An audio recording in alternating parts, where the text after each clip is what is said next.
we will be starting in just a moment.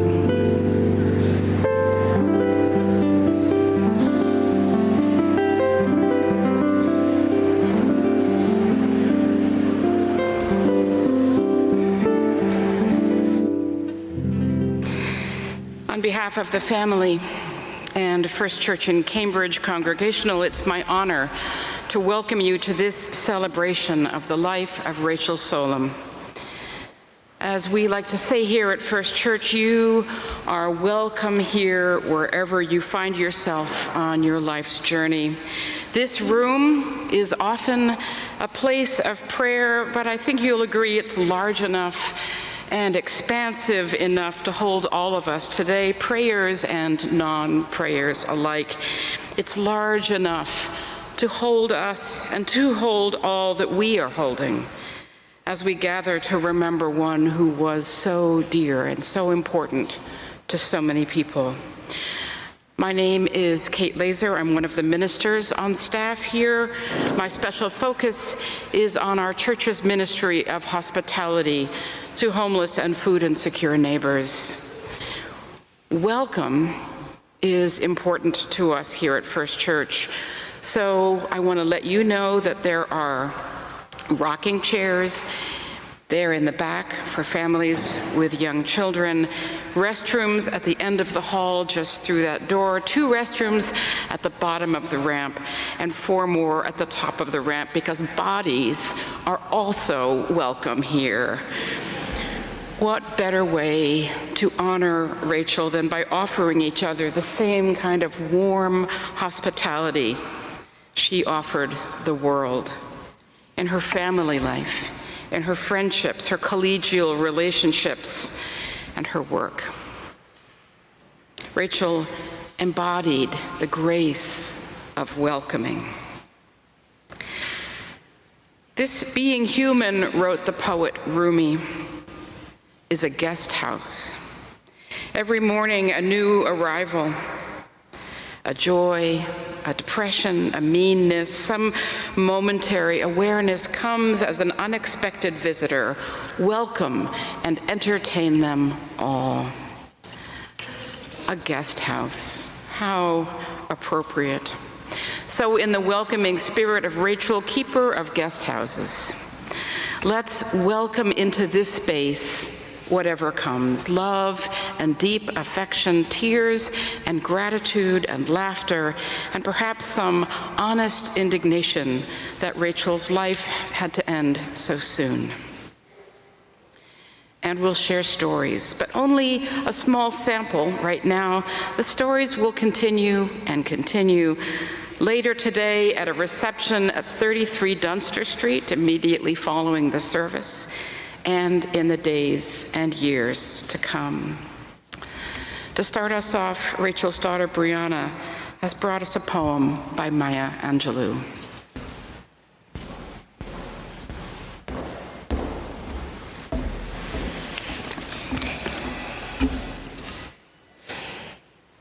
I'm not going to look up because it's going to make me cry. So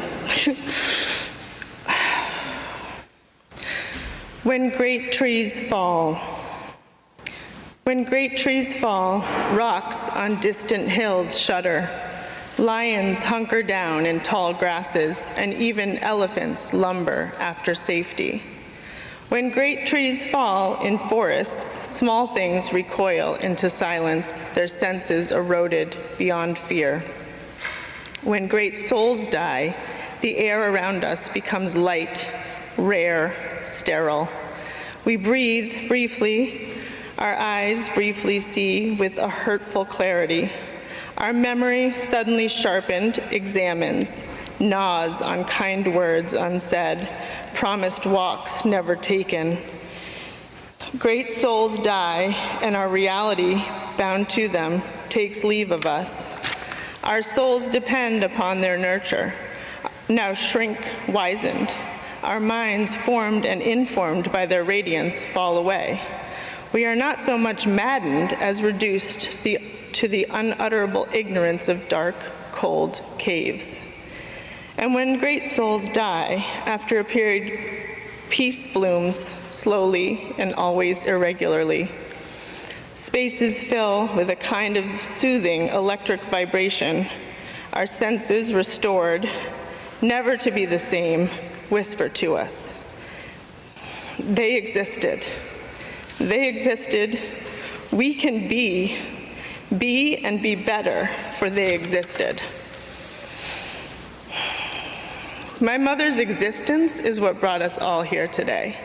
This gathering would have made her extremely happy, knowing how many people want to be here in this beautiful church, and then also to know how many in faraway places are watching on a live feed. Hello, Australia. This is extraordinary. More than anything, she loved gathering people together. And because she moved in so many circles of people, I want to share with you a few things about her which were perhaps not as well known in other circles. When we were little, she baked bread with cardamom. It was so good. She also made literally the best snickerdoodles you've ever had. On a Monday, late in 2023, I arrived at work after a particularly hard stretch of time and found a box of snickerdoodles on her desk, actually, our desk. I proceeded to eat them all. They never made it home. She also knit personalized Christmas stockings for us when we were little. And then more recently, when my brother and I started our own families, she knit all of the grandchildren and our significant others bigger stockings. Total Grammy move. She took so much joy in being anyone's Grammy, reading to, baking with, gardening with. She loved being present with children. She was sharp as anyone. She knew budgets and spreadsheets, but also did the New York Times word puzzles daily. She raced belt sanders on a team, like for reals. We won trophies. As you can see, she kept in touch with literally everyone. She wrote real, actual letters as well as emails, but moreover, she took trips all the time, all over the country, to see people she knew and loved. She said all of her best thinking was done when she was swimming. She loved pie more than any dessert, key lime pie to be exact. Flip side, she also loved anchovies and okra. In the late 90s, she purchased her first new car, a Prius. When they came out with a better design, she gave that one away. And since then, with every new car she bought, she gave it away. One to an older sister, to a younger sister, a niece, a friend, literally just said, here's the keys. I would say she gave away something like 6 or more cars in the last 20 years. I told that story to some newer friends of mine who had never even met her, but were so inspired that they recently gave their second car away. Lastly, and very importantly, I want to mention how many of our beloved staff at Irving House has shared with me that when they came to interview themselves or when they came with their mother to interview, they had no experience, didn't speak English, and my mom would hire them on the spot. Think about how profoundly that choice changed that family's life. From Haiti, Tibet, Nepal, Bulgaria, Czech Republic, El Salvador, Guatemala, Albania, Honduras, Colombia, Ethiopia. Simply put, she herself had no experience running a hotel, so she knew in her gut that it really only takes one person to believe that you can do it. She was a force and an inspiration. She will be deeply missed, and many of us are forever changed for knowing her. Thank you.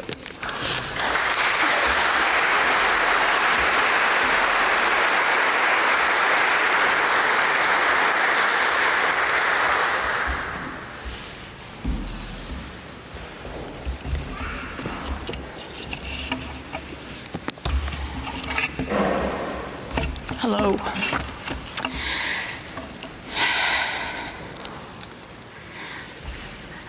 I've been remembering back to when Rachel and I were very young.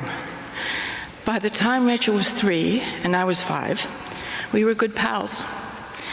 She kept up because she was smart, imaginative, and daring. In those days, it was just our mom, Nancy Sarton, Rachel and me. Our father, Richard Burroughs, had moved out. Our brother, Sonny, was up at Letchworth Village. Rachael wrote and designed a beautiful book about our brother, Sonny. It gives a personal description of the life and times of someone with Down syndrome back in the 1950s and 60s. The three of us lived in a railroad apartment up on Riverside Drive.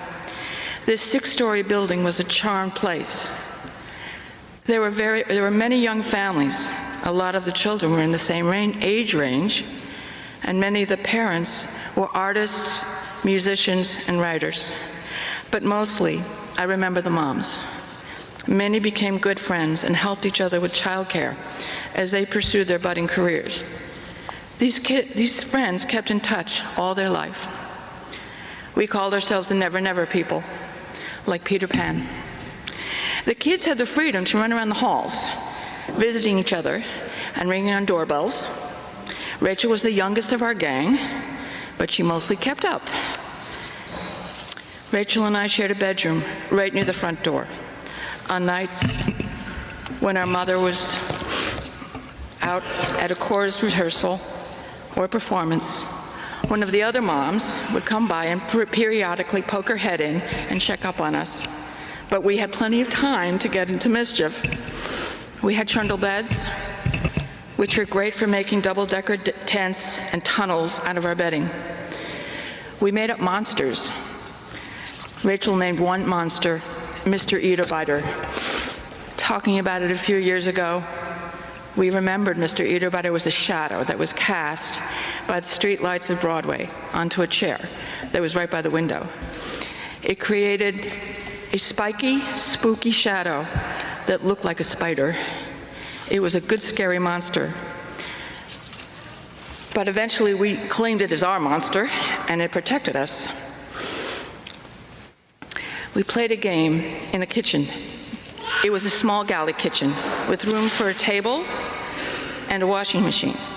We pretended it was a boat with an opening in the middle that was all sea serpents. So we couldn't touch the floor. We had to crawl around the table, the counters, the stove, leap over the counter to the other side, to the sink and the washing machine. The table was the washing machine were our cabins, and we took turns of who got which. I think the favorite was the washing machine. We loved that game, and we played it till we heard one of the moms at the door, and then we quickly jumped down. As you all must know, Rachael had a great sense of design and good order for her living spaces and Irving House and the other houses that she had. So you will be surprised to learn that when she was 4, she was a real slob. I got so mad one time because she would not make her bed. She would just push the trundle bed under mine and pull down my blanket to hide the mess of PJs and bedding and maybe a few books and stuffed animals. I told her to make her bed, and she was stubborn, saying it was a stupid thing because I couldn't see it, so what did I care? Well, I pulled out the bed, I upended it, dumping everything on the floor, and then we got to yelling and crying and laughing. And when we looked at the chaos in our room, we realized we had to hurry and put it together, everything in order, Cat in the Hat style, before someone came to check on us. This may have been the first of many times that we changed our room around. We moved the beds and the dressers and maybe the Mr. Eaterbiter chair, and in the process, we cleaned the room and found long missing things and got a new perspective. One thing that went missing for the longest time was one of our belts to our uniforms. It may have been a small thing, but to us it was very important. We went to St. Hilda's and St. Hugh's. It was up the hill. Our mom would walk us. She worked right nearby in the Interchurch Center. It was very windy, especially at Riverside Church, which the wind would come from the river, and that wind was so strong, if it came from the back, it could lift Rachael, practically lift her off her feet. We had navy blue uniforms, and one year, the uniform was nicely tailored wool jumper with box pleats, worn over white blouse and blue knee socks. So we could wear a blue sweater on cold days, but to be in perfect uniform, we had to forego the sweater. Well, one of our belts went missing, but good. So we shared the one belt. And the way we worked it out was that the sister who had to be in perfect uniform that day got the belt. These days were mostly our chapel days. For chapel, we had to be in perfect uniform, and we were checked by the nuns. And the grades took turns having chapel because the school then had a small chapel. It was the old school. So on the day my grade went to chapel, I got the belt, and when Rachel had chapel, she got the belt. This may have gone on all the rest of the year. Or maybe our mom got a new one from the uniform store, or maybe a nun gave us one. In 1963, it was a big year of change for our family. Mom married Paul Solem, and we moved down to a bigger apartment on 96th Street, and the Beatles came to America. Rachel and I still shared a room, and my mother bought us a new bedroom set with twin beds that could be bunk beds, desks and dressers, all matching. She was very proud of it, but Rachel and I didn't really like it. But we made do. And when we got bored, we'd set up our record player in a safe place in a corner and played the music we had. We had moved the furniture around and maybe cleaned. I'm going to switch places here.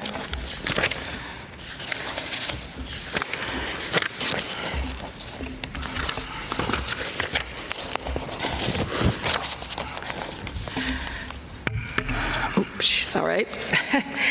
Of course, most of the records were Beatle records. 45s at first, and then albums. We both loved the Beatles, but Rachel was an avid fan and bought the latest 45s at Woolworth's. At first we had our allowance, but we did start earning babysitting money.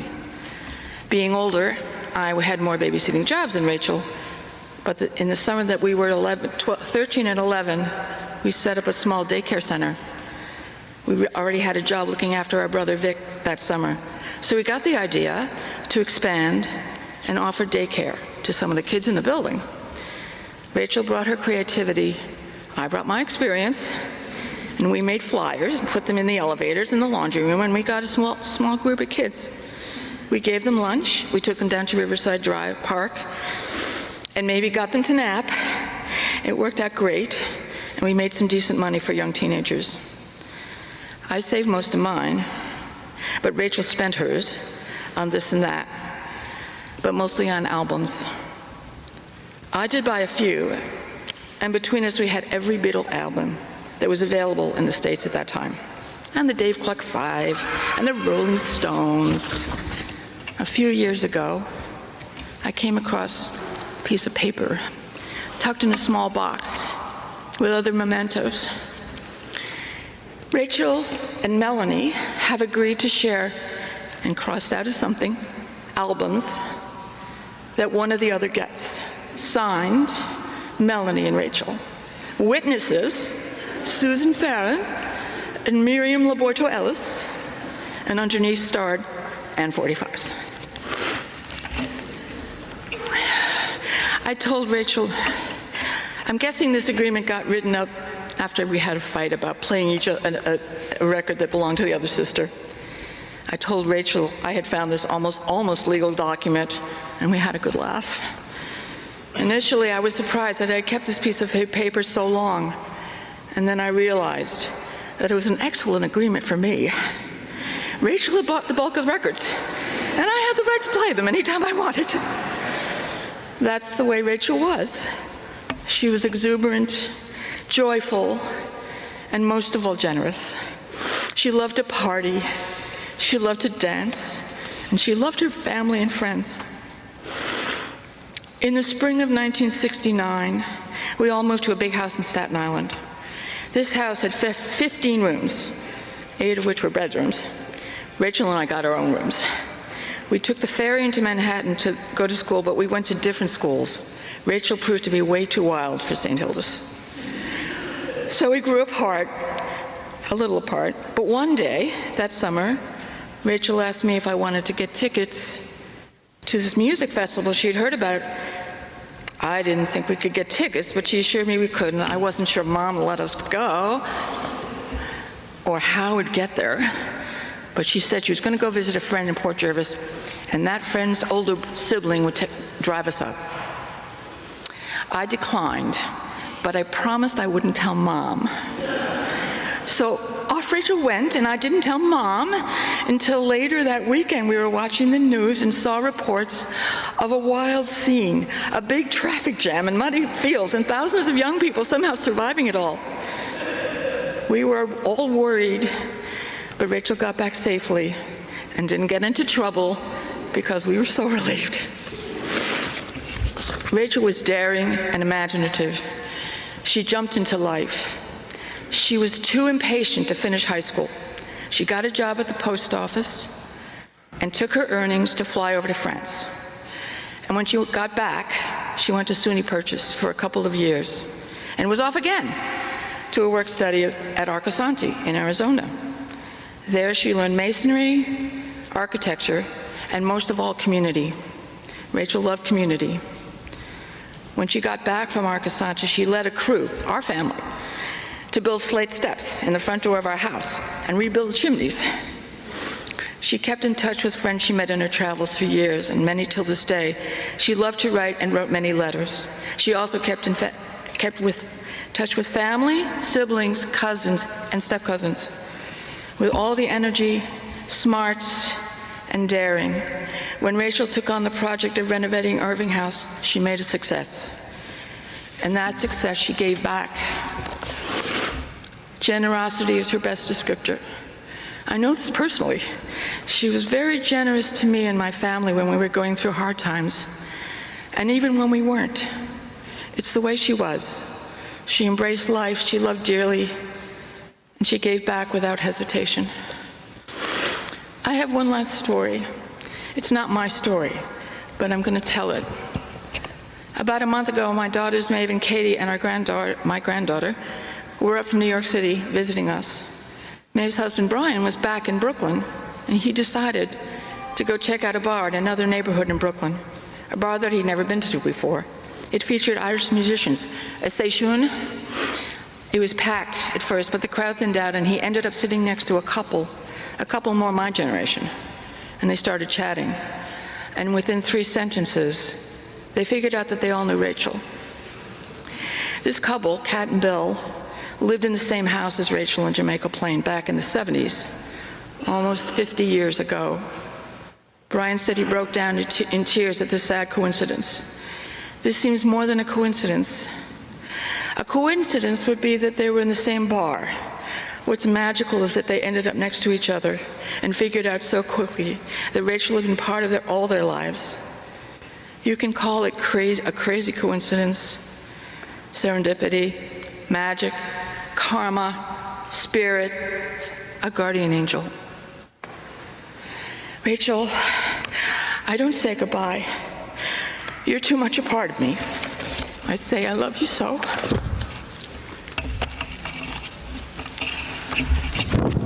Oh, sorry about that.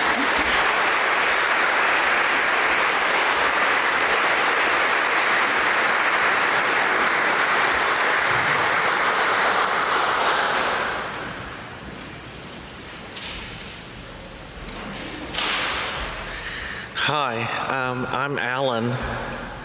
I met Rachael when she was 23 in Jamaica Plain.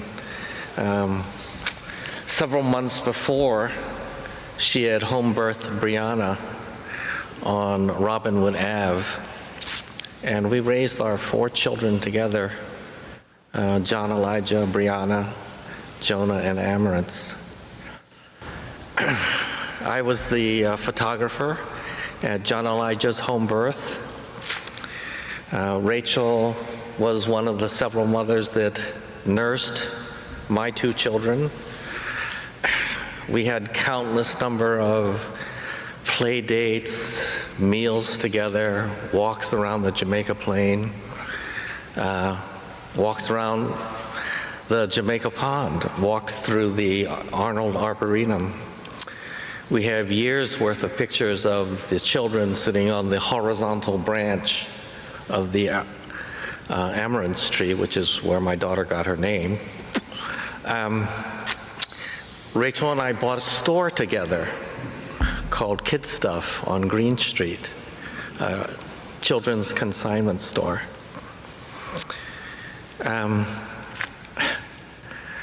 Our families caravanned out to the Rainbow Gathering in northern Idaho. And then we swung out to the San Francisco Bay Area to visit my family. And we introduced, our 4 children, introduced Rainbow Gathering head lice to my nephew and 3 nieces. So we had 8 heads to shampoo. Rachael and I used to dance in the hall back there every Wednesday night, wild, sweaty dances at Dance Freedom. One year we took Brianna, John, and my son Jonah to Jamaica to visit Joy Dawson in a tiny little village called Long Bay. And Jonah and I stayed with Joy, and Rachael rented this picturesque, secluded, gorgeous little cottage with an immense green lawn and palm trees, and we played an early version of pickleball underneath those palm trees. One day, Rachael and I went to the bar, local bar, one bar. We were sitting at the bar drinking Red Stripes. John, Elijah, and Jonah were in the back feeding a video game with Jamaican dimes, which are the same size as American quarters. And this Rastafarian gentleman came up and sat on the other side of Rachael, and he started to talk her up. And it became obvious that he was making a pass at her. And so she said to him, "Well, you know, I'm here with my husband." And the Rastafarian, without missing a beat, he said, "No problem, man. I can make both of you very happy."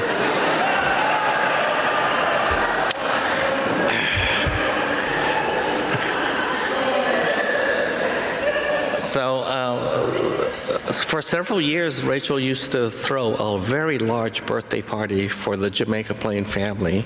Those members of the family who were born in early July, and that was like Rachael, Joy, Mary, and Hussein.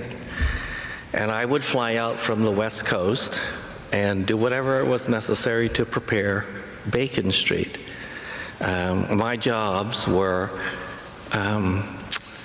scrub and wash the deck, set out the chairs and tables, vacuum the house, and clean the 3 bathrooms. But it was an immense party. Rachael hosted a pre-wedding party for my son, Jonah, and his wife-to-be at Bacon Street.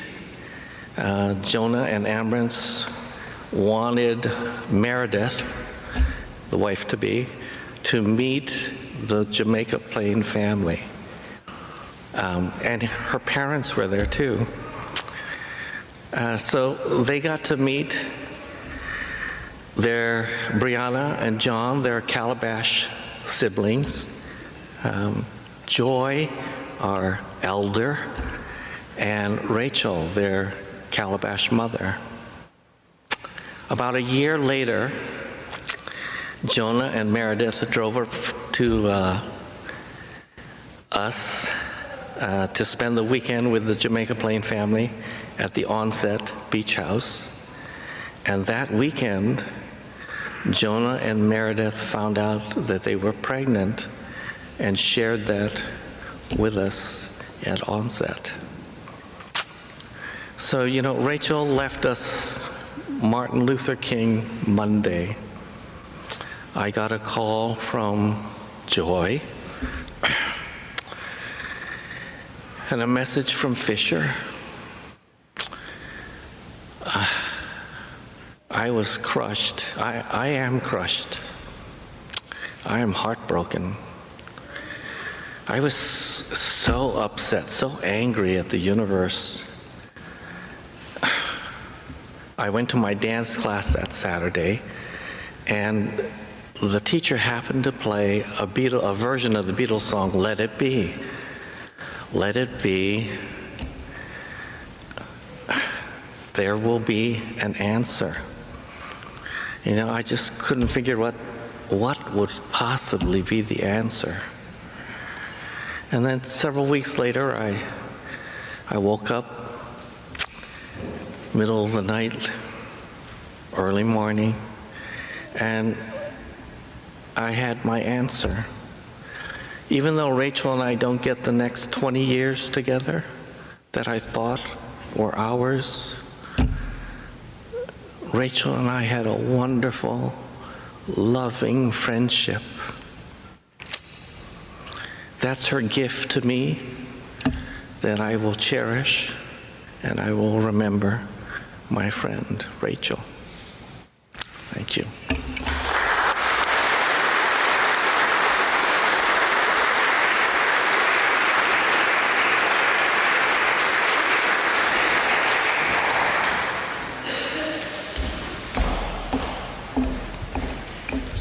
I feel so honored that someone who's only known Rachael for 18 years gets to say how much she meant to me and how big a part of my life she became. I can feel it. She knows we're here. She knows we cared. She was a unicorn. Not like anybody else. I have never met anyone like that. She came into my bakery 17 years ago, and I heard this whoosh, and it was the wind, and then the smile, and then that hair, and it all came in at once. And I was holding a cardamom cake, having no idea her relationship with cardamom. And in the early days, I met every single customer and got to know them. And I said, "Smell this, isn't it amazing?" And when we tried to smell it, we bumped heads, and we both started laughing. And the first thing she said was, "We should be friends." And the next thing she said was, "And you should be a part of Cambridge Local First." because her connection to small business. I'm sorry. I had no idea that I was about to meet my dearest friend, my biggest ally, and a really great mentor. And like Brianna said, she was the queen of the spreadsheet. She taught me so much about finance, interest, business. My business wouldn't have been the same. And it turned into, what would Rachael do whenever we made a decision about customer, vendors, employees? She was the person who taught me to trust my gut, to trust myself, and to ask for help, which was a huge lesson and hard for me. I also learned from her that philanthropy wasn't just a nice idea. It was a requirement. It was a necessity that if you were able to give, you had to give. I'm so grateful for that. And that it was our responsibility as citizens to champion causes that echo your values. other people up as you're able. And I have been blessed with guardian angels, and if any of you know my story, I've had such good luck and so many magnificent coincidences, and she was one of the best. She was my living angel, and I take solace in her memory. Big laughs, big tears, burgers. If love could have saved her, she'd have been here forever. Thank you for letting me speak to my dear friend today. I'll miss her always.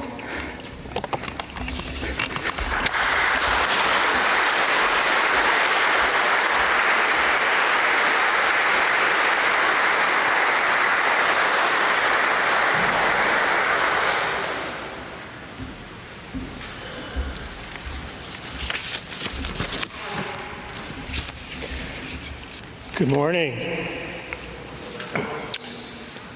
Boy, these stories are so awesome, huh? It's like such a great way to celebrate Rachel. Rachel was incredibly involved in her community on many levels. As CEO of Community Servings, I was blessed, like others, to have her as a supporter, advocate, and close friend for 30+ years. Not as long as many of you. She was originally introduced to our work when Brianna and Kate Burlingham decided to sell pies as high school students at Cambridge Bridge and Latin back in 1993 or 94. With Irving House across the street, Rachel generously offered to be a pickup site for our first annual Thanksgiving pie sale, Pie in the Sky. One of the last visits I had with Rachel this past fall was in the basement at Irving House on the Monday before Thanksgiving, surrounded by hundreds of pie boxes, trying to sort out conflicting printouts of pie orders. In the end, it turned out she had this year's list and last year's list, but she was determined to serve every customer. Didn't matter. Were there enough apple, pecan, and pumpkin pies to fill all the orders? Even all these years later, she was still managing the pie pickup site herself, even though she could have easily delegated it to a staff person or a volunteer. That was Rachel. I think she enjoyed the holiday tradition inherent in the pie sale, but also enjoyed interacting with all the pie buyers, many of whom were old friends. I don't know anything about Rachel's religious affiliations, but she embodied the biblical quote, "To whom much is given, much will be required," from Luke 12:48. If we have been blessed with talents, wealth, knowledge, time, and the like, we have a duty to give back to our community. Rachel was indeed blessed and knew it. In addition to a beautiful family and very close and sustained friendships, Rachel was very successful as an entrepreneur and an innkeeper. She felt success conveyed a responsibility, and she poured herself fully into her community, unlike perhaps anybody I've ever known. She told our friends at Future Chefs a few weeks before her death, "My lucky state is one I am grateful for. It makes me want to give back." As a Cambridge business leader, she was a co-founder and board member of Cambridge Local First and involved in both the Harvard Square Business Association and the Cambridge Chamber and others. She was also president of the Cambridge Hotel Association. She was an active supporter of CASPAR, On the Rise, the YWCA, and Future Chefs, among others. At Community Servings, Rachel resisted my constant invitation to join our board of directors, but participated in the work of our nutrition agency in every other way imaginable. She served on the annual event committees for Pie in the Sky and Lifesaver since the early 90s, as long as anyone. She co-chaired our Lifesaver Balloon Committee forever. She bought a Lifesaver table. She sold pies and hosted the pie pickup site. Everyone involved treasured her friendship, passion, commitment, and hard work. throughout that period, I knew, and my colleagues knew, that we could count on Rachael to volunteer, to pick up the phone, to pound the pavement and knock on doors, whatever it took to raise funds to provide our medically tailored meals to more neighbors who were experiencing a critical or chronic illness. I think we were feeding 30 people when I met Rachael, and we now feed 2,500 every day. Rachael was always there. Through her philanthropic gifts, she made significant investments in the kitchen we built in 2007, and again the expanded kitchen in 2018. She chose to name both the terrace, where the staff enjoy their lunch, and the beautiful herb gardens by the front door. She also made an additional gift to commission a stunning 5-foot-tall wrought iron sculpture of a chef picking herbs to grace our front doorstep with a big tall hat. For all of her involvement with community servings, I don't think Rachael imagined the service would benefit her directly. So she was surprised and deeply moved when she discovered that we had been providing meals for one of the folks in her inner circle when they were battling an illness and unable to provide for her, unbeknownst to Rachael. That connection, if it's possible, seemed to deepen Rachael's commitment. There, but for the grace of God, go I. It was always clear to me that Rachael had a rich social life, with long-time friendships and many funny traditions. My favorite, I think, was the New England Belt Sander Racing Association Championships at Kenyon Woodworking. Yep. Electric belt sanders racing down a wood trough with very long cords, often in costume, if that's possible, to beat the competition. So crazy. Folks took the race seriously, but mostly it seemed to be an excuse to gather as a group or clan of sorts. Old friends, laughing, drinking, sharing, with the proceeds often benefiting community servings yet again. And in that environment, Rachael seemed to be in her element with all her worlds intersecting. How lucky are we, each of us, to have known Rachael, to have basked in the glow of her kindness, humor, wisdom, and generosity. A blessing indeed. Thank you.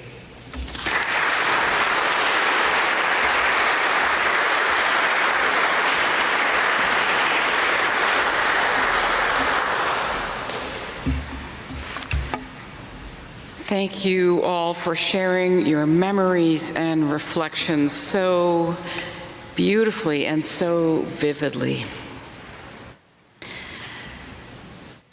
I can see in all of your faces how full your hearts are at this moment,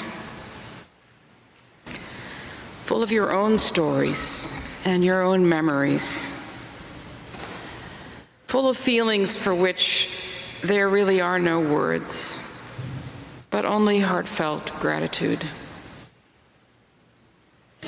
Indeed, what more can we say in such a moment? But thank you. Thank you for Rachael. Thank you for an amazing life, fully and passionately lived. Thank you for other lives touched and blessings poured out. Thank you for Rachael's generous heart, forever tuned to welcome and connection. I know that her passing leaves an emptiness and an ache. And I also know that Rachael has left a part of her spirit with each one of you.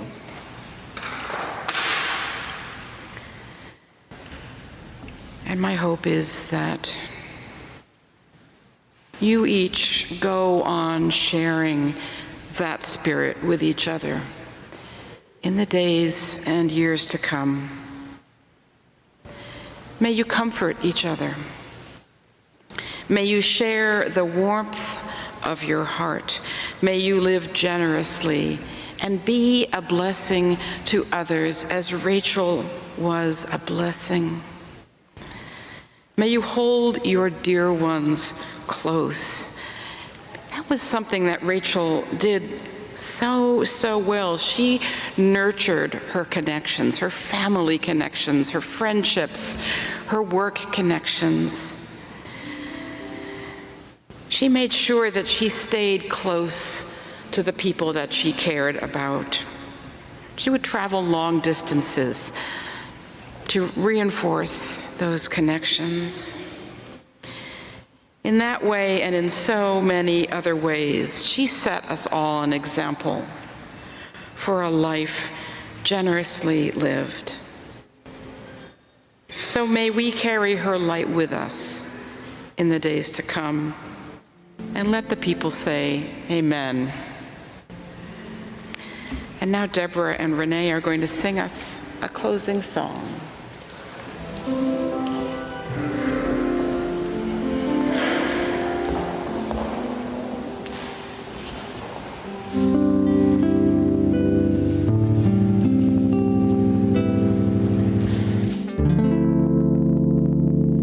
You can't hear?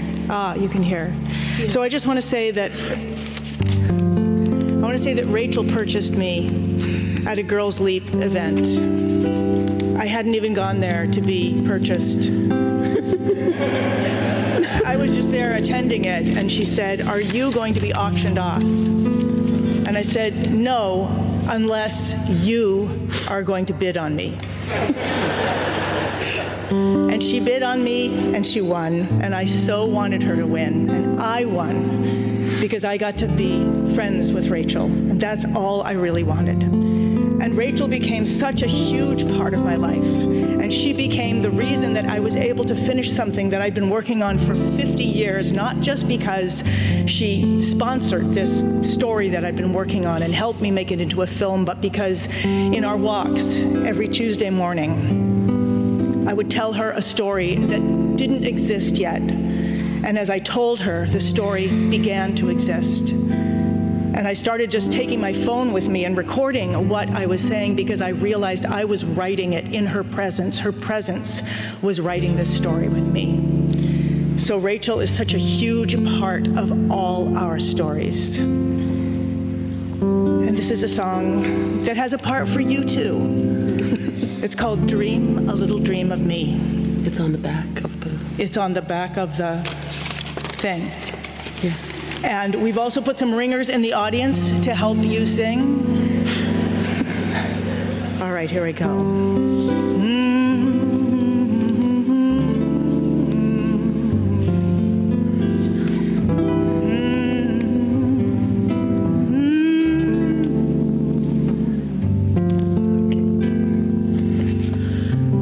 Stars shining bright above you. Night breezes seem to whisper, I love you. Birds singing in the sycamore tree. This is your part. Dream a little dream of me. Say nighty night and kiss me. Just hold me tight and tell me you'll miss me. While I'm alone and blue as can be. Dream a little dream of me. Stars fading, but I linger on, dear. Children, your kiss.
I'd like to thank you all so much for being here today.